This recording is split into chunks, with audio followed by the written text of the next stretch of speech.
Welcome to the Eagle Learning Center. You have now registered for class through Eagle Learning Center, and you will have access to starting the class now on Novanet.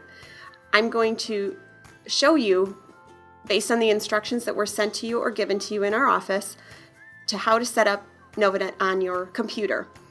You may have a laptop or a desktop. This program does not work on an iPad. The browser is not compatible with the plugins. So again, just using a desktop or a laptop, and it will depend on whether you have Windows or a Mac. Using Windows, you should always use Google Chrome as your browser. On a Mac, you have the choice of using either Safari or Google Chrome. My preference is Google Chrome. So I'm going to click there now. With Google Chrome open, now you're going to type in the website of web.novanet.com. And it looks like this. You're not going to log in immediately. What you want to do is drop down to the browser tune-up box and click Check Browser. This is what's going to tell you what adjustments you need to make on your computer to make it work correctly. As you can see, I have under my required settings, it shows that my operating system is a Mac and I am supported. Yours may say your operating system is Windows and you're supported. You can see that I am using Google Chrome and my browser is supported. You may see that you are using Safari and your browser is supported. If you are reading that you are using Internet Explorer or Mozilla Firefox, any other browser, please close it out and open up either Google Chrome or Safari. Those are the browsers that work best with Novanet. Now you're looking at pop-up blockers. You can see that I have a green check mark, but some of you may have a red X. Pop-up blockers are required to be turned off. You need to allow pop-ups because that's what gives a student a Save for Later button and the Submit for Grading button. These are required for Novanet to work correctly. If you do not make these adjustments, you will end up getting into the class and not being able to move. So please make the adjustment at this time. You can do that on some computers, clicking up in this corner and going down to Settings. You would search Pop for pop-up blockers and click the Content area.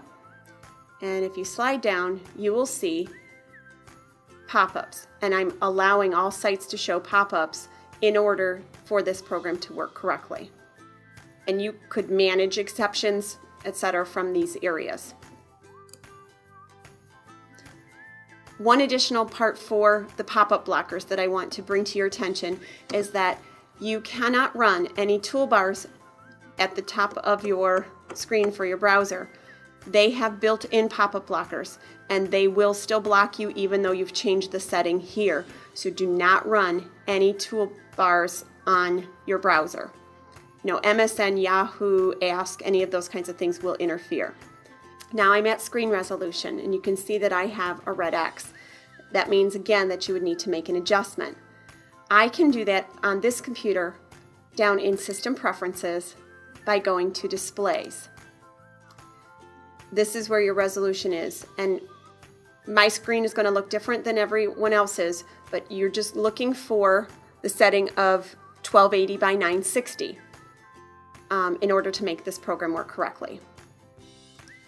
So now you're going down to the product specific settings, and this area is going to show you your plugins and if they're up to date or not. You can see most of them have the green check mark, so I'm good.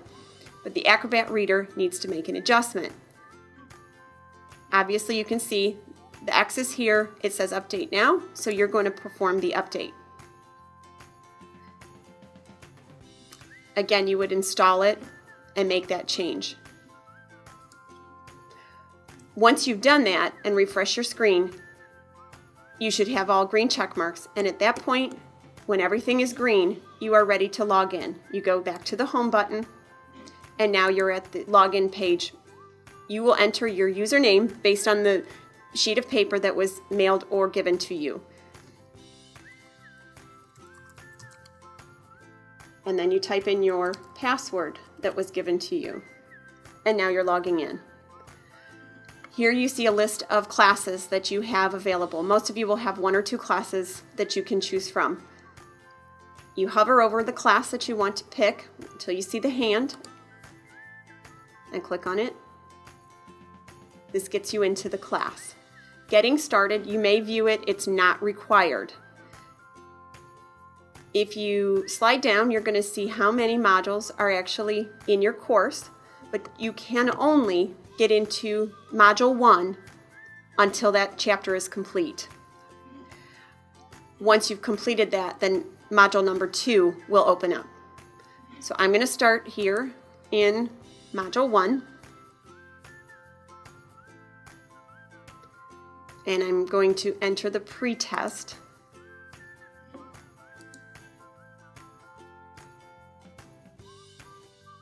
And this is actually where I begin a pretest.